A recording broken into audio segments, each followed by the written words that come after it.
História de Hampi. Hampi é imensa. Ela foi uma das maiores cidades do mundo e dela quase só restam ruínas exumadas lentamente. Uma cidade estranha que brinca de esconde-esconde com as montanhas recortadas e o rio Tungabhadra.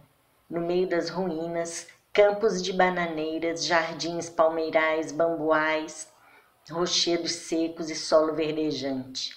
Um visitante persa, Abdul-Razak, escreveu no século XV que nenhum olho humano pudera ver e nenhum ouvido escutar qualquer coisa que se assemelhasse a Hampi em toda a superfície da terra.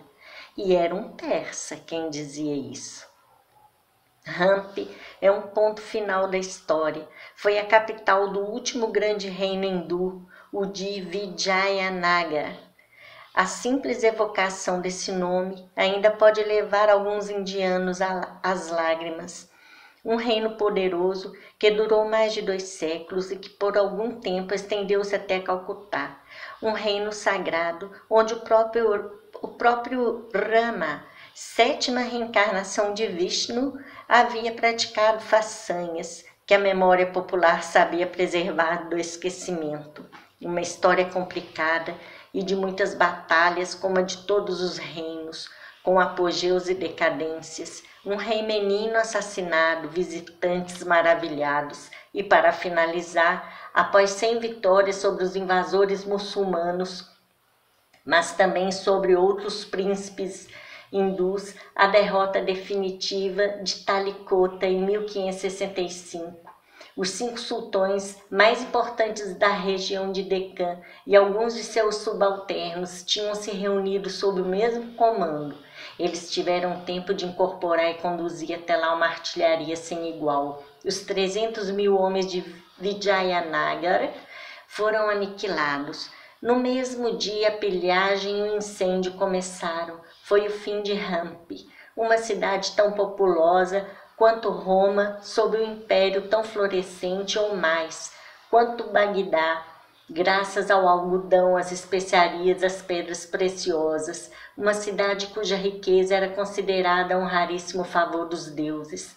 Uma data negra, morre o último grande reino hindu. Ele é saqueado e destruído. Outros pequenos reinos se mantiveram ainda por um século ou 2, sobretudo do lado de Udaipur. Mas este foi o último grande. Em breve chegaram os navios ingleses. É o fim da alegria, da prosperidade e dos festejos públicos, tal como os sobreviventes relatarão. Lendo-os e escutando-os, a cidade parecia inteiramente construída para a vida, o comércio e a dança. Quando batemos em alguns de seus pontos, até as pequenas colunas de pedra dos templos ressoam música, notas estranhas, ecos das festas massacradas. Segundo a lenda, mataram a alegria feita da agitação e da efervescência do comércio, queimaram os vestidos das dançarinas, cobriram seus cabelos de negro, o punhal e o luto ocuparam o lugar. Não estamos neste mundo para nos divertir. Uma vez mais, na história ensanguentada da Índia, todas as histórias o são, o Islã bate forte e machuca. Essa violência da religião conquistadora que preferia eliminar a convencer, que foi durante muito tempo rechaçada pelos príncipes de Vijayanagar, antes de varrer Hampi, é sentida em cada página das antigas crônicas. As populações de cidades inteiras foram sistematicamente exterminadas, enquanto o Islã encontrava a mitologia mais acolhedora e menos dogmática do mundo daquela época. Contudo, antes de 1565, o Islã fora bem recebido em Hampi. Nenhuma porta lhe foi fechada, como testemunham ainda muitos edifícios construídos no estilo chamado indo-muçulmano, mas finalmente acabou-se. É preciso destruir. O furor criminoso massacra os mercados, os palácios, as fontes, as salas de dança e as flores. Sem dúvida, nada é mais triste do que a raiva do prazer.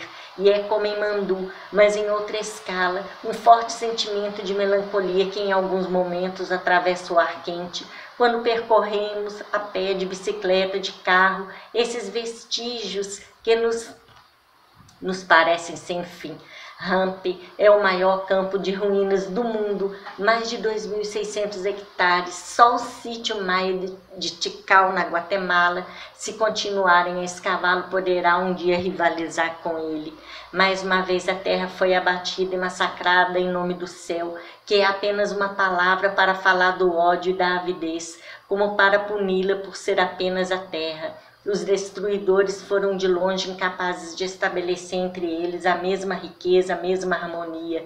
Em outras palavras, outros não poderão ter o que eu não consegui. Nego que os outros possam ter a felicidade que sou incapaz de gerar.